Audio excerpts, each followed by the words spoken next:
আসসালামু আলাইকুম। আমার চ্যানেলে তোমাদের সবাইকে আরও একবার ওয়েলকাম জানিয়ে আজকের ভিডিওটি শুরু করছি। কাছে এবং দূরে যেখান থেকে আমার ভিডিওটি দেখছো, আশা করছি আল্লাহ তাআলার অশেষ রহমতে সবাই খুব ভালো আছো। আলহামদুলিল্লাহ, আমরাও অনেক ভালো আছি।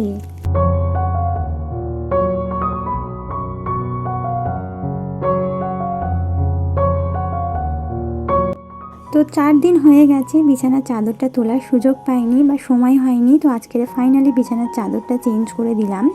সাথে কিন্তু বিছানার এখন গোছানোর মানে আর কি সময়টা অনেকটা কমে যাচ্ছে আমাদের, কারণ শীত চলে যাচ্ছে, ফলে কাঁথা কম্বল অনেক তো আর বেরোবে না, অল্প অল্প কিছুই বেরোবে, তো সেগুলো ঝট করে গুছিয়ে নেওয়া যাবে। হ্যাঁ, তো এখানে ঝট করে আমি বিছানাটা তুলে নিলাম, সাথে যা অল্প কিছু কাঁথা ছিল সেগুলোকে গুছিয়ে, মানে এখন তো পুরোপুরি আর কি গরম পড়েনি, এখন তো হালকা ফুলকা কাঁথা এগুলো তো লাগবেই। তো এখন কাঁথা গায়ে দেওয়ারই সময়, তো এগুলো ঝট করে গুছিয়ে বিছানাটা আগে তুলে নেব।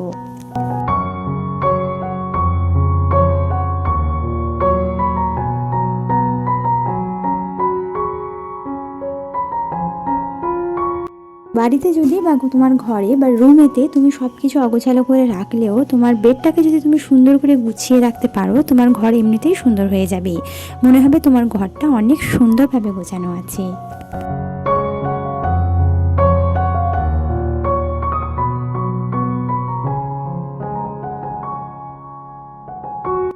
বিছানার চাদরের পাশাপাশি এই যে আমার ফ্রিজের ম্যাট রয়েছে, এটাকেও কিন্তু আজকের তুলেই দেবো ফাইনালি, কারণ একটু নোংরা হয়ে গেছে। তো এটা সপ্তাহে একদিন আমি অবশ্যই এটাকে ধোয়ার চেষ্টা করি, তো তুলে নেবো। আর যতক্ষণ না এখানে আর কি ওইটা এখন ধোবো, শুকাবে, তো ততক্ষণ আমি তো এমনি রাখতে পারি না। তো এমনি একটা হাত মুছে যে তোয়ালে হয়ে থাকে, সেই তোয়ালে একটা আমি আপাতত এখন বিছিয়ে দিচ্ছি। তারপরে যখন ওটা শুকিয়ে যাবে আবার ওটাকে পেতে দিয়ে এই তোয়ালেটাকে তুলে দেবো।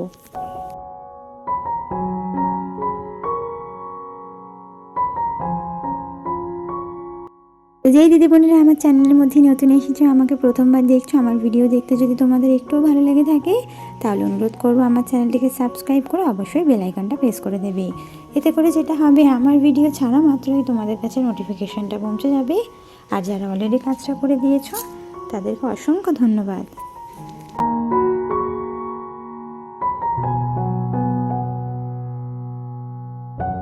ফ্রিজের ওপরে ইচ্ছা আছে একটা ফুলদানি রাখবো, খুব তাড়াতাড়ি কেনার ইচ্ছা আছে। তো যতক্ষণ না ফুলদানি রাখছি না, একদম ফাঁকা ফাঁকাই রাখবো। আমার এমনিতে সব জিনিসটা ফাঁকা রাখতেই বেশি ভালো লাগে।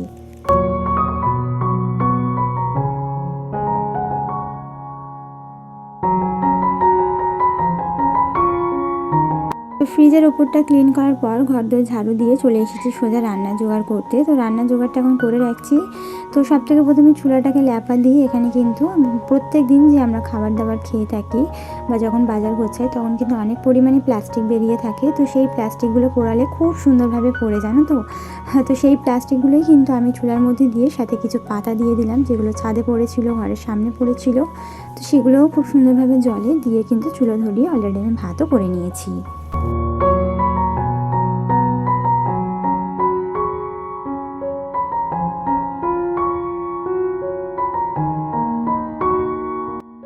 তো আজকের রান্না করলাম হচ্ছে পেঁয়াজ একটু রসুন ফোড়ন দিয়ে এখানে মুসুরির ডাল করে নিলাম। মেয়ে এখন যেহেতু আমার সাদা ভাতটাই খাচ্ছে, তো মুসুরির ডালটা দিয়ে ভাতটা খেতে বেশ ভালোবাসে। সাথে ভাতে একটা আলু সিদ্ধ দিয়ে দিয়েছি, সেটা দিয়ে কিন্তু ওর খাওয়া হয়ে যাবে দুপুরবেলায়। তো এটা এখানে জলদি করে আমি আর কি প্রথমে পেঁয়াজটা রান্না করে নিলাম। পেঁয়াজটা লাল করে নিয়ে তাতে রসুন দিয়ে কিছুক্ষণ নাড়াচাড়া করে আবারও ধনেপাতা দেবো, দিয়ে আরও কিছুক্ষণ নাড়াচাড়া করে লাল লাল করে ভেজে নিয়ে আমি কিন্তু পেঁয়াজটা এই আমার ডালটা মুসুরির ডালটা ফোড়ন দিয়ে নিলাম। নিয়ে তারপর ওই হাঁড়ির মধ্যেই আমি কিন্তু এখানে লাউ শাক রান্না করব। তো আগের দিনকে রাত্রেবেলায় মা লাউ শাক নিয়ে এসেছিলেন, সাথে পালং শাক নিয়ে এসেছিলেন। তো সেটাকে একটু চচ্চড়ি করে নেব।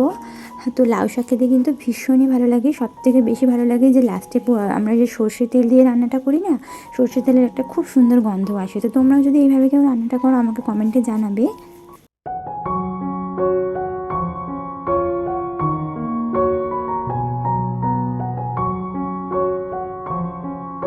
হাঁড়ির মধ্যে আমি পেঁয়াজ লাল করে নিয়েছি সর্ষে তেলের ওপর, কাঁচামরিচ দিয়ে কিছুক্ষণ নাড়াচাড়া করে আদা রসুন বাটা দিয়ে আবারও কিছুক্ষণ নাড়াচাড়া করে সব রকমের মশলা দিয়ে দিয়েছি। দিয়ে আবারও কিছুক্ষণ নাড়াচাড়া করে কেটে রাখা আলু দিয়ে দিলাম। এইসব শাক রান্না করলে একটু আলুর পরিমাণটা বেশি দিলে তবেই ভালো লাগে। তো আলুটা দিয়ে কিছুক্ষণ কষিয়ে নেব। আর এখানে তোমাদেরকে দেখিয়ে দিচ্ছি এই যে লাউ শাক, আর সাথে ফুলকপি একটু ভাজা করব।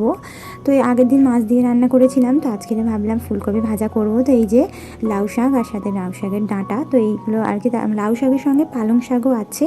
তো এটাকে চচ্চড়ি করে নিই, নেওয়ার পরে কিন্তু আমি যে ফুলকপিটা আছে ওটা আর কি ভাজা করে নেবো, নিলে কিন্তু আজকে আমাদের দুপুরের খাওয়া দাওয়া হয়ে যাবে।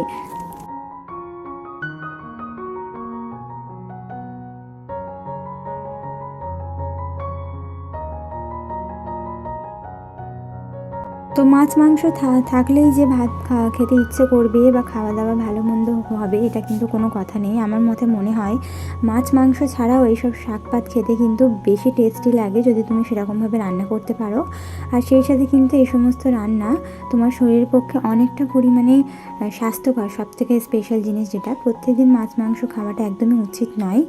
তো সপ্তাহে 3-4 দিন ঠিক আছে, বাট প্রত্যেক দিন তো একদমই চলবে না। তো সেই কারণে আমরা মাঝে মধ্যে এরকম চচ্চড়ি খেয়েই থাকি, এটা শরীরের পক্ষে তো অনেক ভালো। আর সেই সাথে কিন্তু খেতেও ভীষণ ভালো লাগে।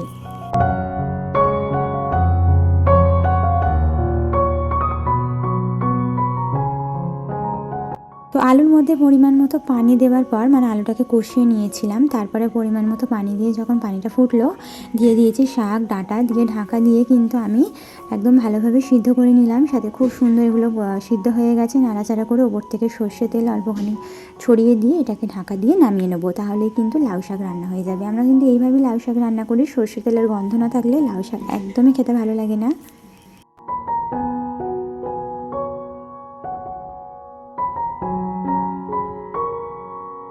কড়াইয়ের মধ্যে সাদা তেল গরম করে নিয়ে একটুখানি শুকনো লঙ্কা দিলাম, দিয়ে লাল লাল করে ভেজে নিয়ে তারপর ওর মধ্যে আমি ছোটো ছোটো করে কেটে রাখা ফুলকপিগুলো দিয়ে দেবো। তো ফুলকপিগুলো দিয়ে খুব ভালোভাবে একটু নাড়াচাড়া করে ওর মধ্যে স্বাদ মতো লবণ, একটু হলুদ গুঁড়ো আর সেই সাথে একটুখানি লঙ্কার গুঁড়ো দেবো। দিয়ে খুব ভালোভাবে 5 থেকে 7 মিনিট ঢাকা দিয়ে এটা কিন্তু একদম লো মিডিয়ামে রান্নাটা করতে হবে। আমি লাস্টে এই কারণেই রান্না করছি, কারণ এখন চুলার মধ্যে আমাকে জাল দিতে হবে না, যেটুকু আগুন হয়েছে চুলার মধ্যে এটাতেই কিন্তু আমার ফুলকপিটা রান্না হয়ে যাবে বা ভাজা হয়ে যাবে আর কি।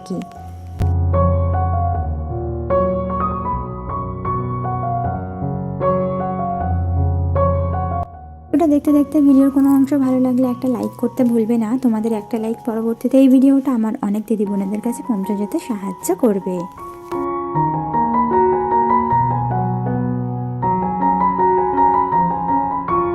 তো ঢাকা দিয়ে এটাকে কিন্তু 4 থেকে 5 বার নাড়াচাড়া করে সাথে একটুখানি চিনিও ছড়িয়ে দিয়েছিলাম। যখন এটা 60 to 70% হয়ে গেছিলো তখন কিন্তু এর মধ্যে চিনি ছড়িয়ে দিয়ে ঢাকা দিয়ে কিন্তু রান্নাটা করেছি। আগুন মানে চুলার মধ্যে যতটুকু আগুন ছিল সেই আগুনেই কিন্তু আমি রান্নাটা করেছি, ভাজাটা করেছি। আর এক্সট্রা করে আমি কোনোভাবে এর মধ্যে জাল দিইনি। এটা যত আস্তে আস্তে হবে ততই কিন্তু এর স্বাদ ভালো হবে, সাথে সিদ্ধ হবে।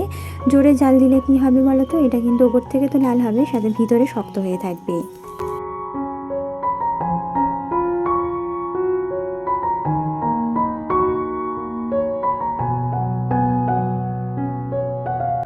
এই যে খাওয়া দাওয়া করতে বসে পড়েছি, একেবারে সব কাজকর্ম সেরে ফেলে। এই যে লাউ শাক চচ্চড়ি আর সাথে মুসুরির ডাল আর সেই সাথে ফুলকপি ভাজা, তো এটা দিয়েই দুপুরের খাওয়া দাওয়াটা করে নিলাম।